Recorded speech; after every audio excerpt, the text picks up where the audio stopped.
Thank you, everyone, for being here. I want to start by explaining some of the music that you might have heard as you walked in. It's a mixtape created by oral historians who worked with a production house called Nomadic Wax to turn the oral history interviews into a recording. It's called Home, a musical conversation on the struggle for housing, and you can get a free download of it along with the book outside. Now let's begin with a true story. The police were at the door. There were running footsteps on the stairs, and then, "Martha Biggs, Mrs. Biggs, open up," a man shouted. 9-year-old Jemiah Biggs remembers the pounding of fists, followed by the deliberate thud of a battering ram.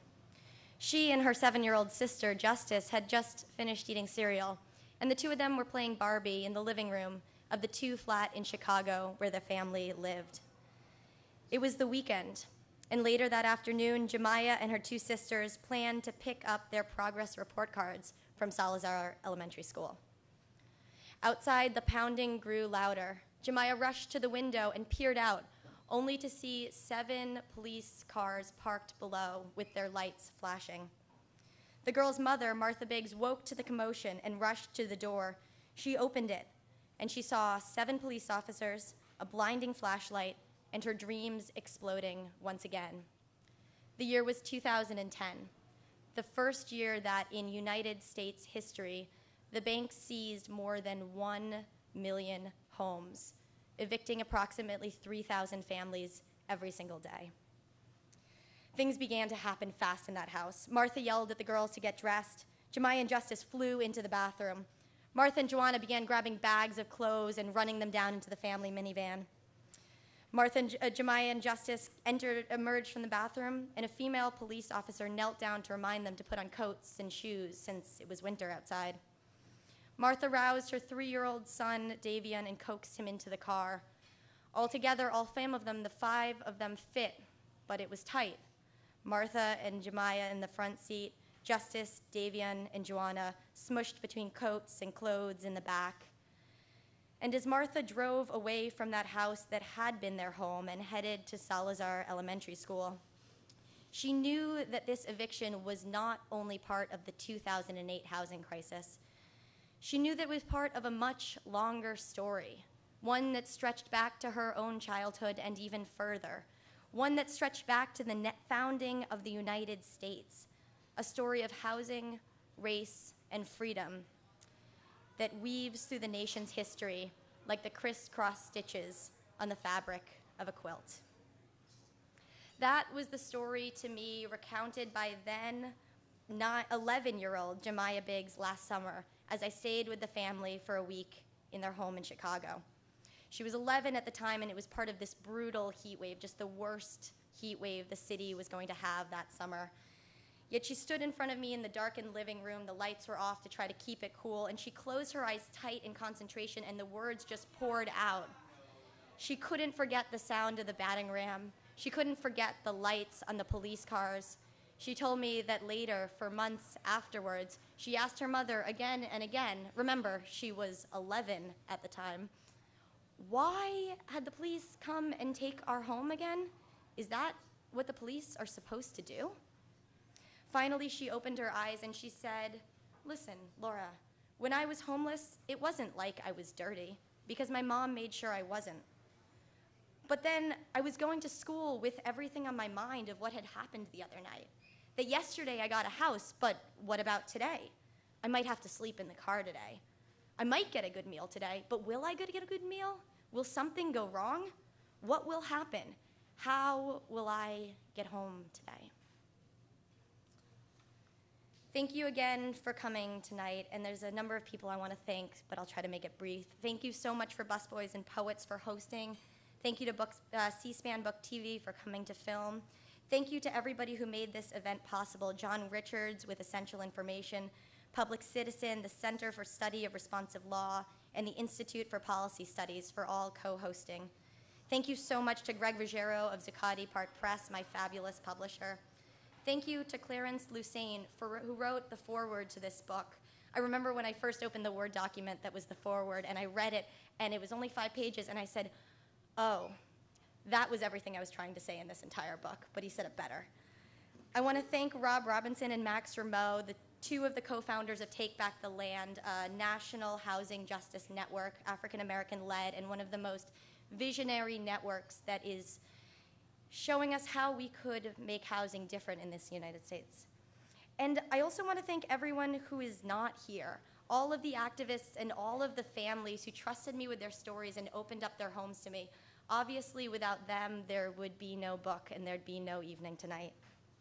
So tonight, I'm going to speak about my first book, A Dream Foreclosed, Black America and the Fight for a Place to Call Home. This book traces 4 families during the lead up to and aftermath of the world's worst financial crisis since the Great Depression. The book follows the stories of Martha Garrett, a grandmother in Detroit who worked with her community to stop her eviction, Michael Hutchins in Chattanooga, Tennessee, who banded together with other residents of his public housing complex and stopped the city from tearing it down, Griggs Wimbley in Sanford, North Carolina, who fought legally and aggressively what he calls a 10-year crime spree, in which he dealt with every single major Wall Street bank and almost every single one of the criminal servicers. And Martha Biggs in Chicago, the mother of Jemiah, who lived with her family and her young children as a homeless single mother for almost a decade in Chicago until she worked with the Chicago Anti-Eviction Campaign to find her family a safe place to live. But I want to make it clear from the onset, I am not a financial reporter. And more than the foreclosure crisis, I'm going to speak tonight about how we choose to organize society and how that could potentially be different. We'll travel from the insides of burnt-out bank-owned homes in Chicago to liberated blocks in Detroit to living rooms across the country. And now let's just begin with a simple question. What is home? It's such a small, simple word, only 4 letters. Yet the power of this word, home, is nearly unrivaled. It is the prize of epic heroes, for who could forget the homecoming of Odysseus?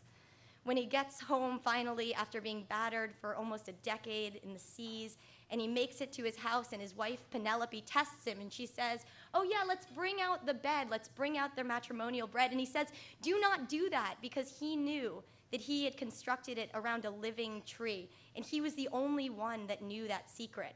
And when he said those words, she said, I know you are my husband, and now you belong in this home. And that was when he was home, not when he reached the house and the structure, but when he belonged in his house.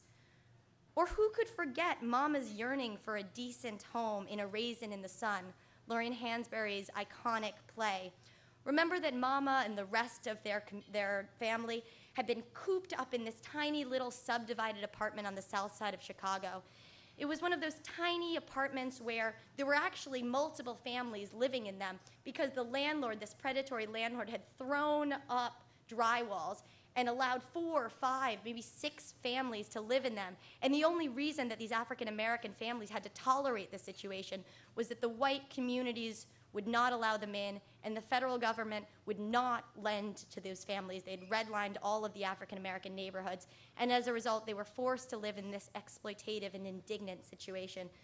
And she says, finally, after living there, trapped in this tiny and indecent home, she says, I will work 20 hours a day in all of the kitchens in Chicago. I will strap my baby on my back if I have to, and scrub all the floors in America, and wash all the sheets in America if I have to. But we've got to move. We've got to get out of here. Home. If we stretch all the way back to the dawn of civilization, we will remember that it was stationary homes, rather than mobile tents used by nomadic communities, that were the marker, the heralding of what we consider to be human civilization. Fast forward to the United States, and home is nearly synonymous with the idea of equality, upward mobility, and freedom. Yet, is there a word more contested in the English language than the word home? As law professor Anita Hill writes, referring to the 2008 housing crisis, at the heart of this crisis is the ideological disconnect between home as a basic element of the American dream and a pathway to equality, and home as a market product. Since 2007, an estimated 10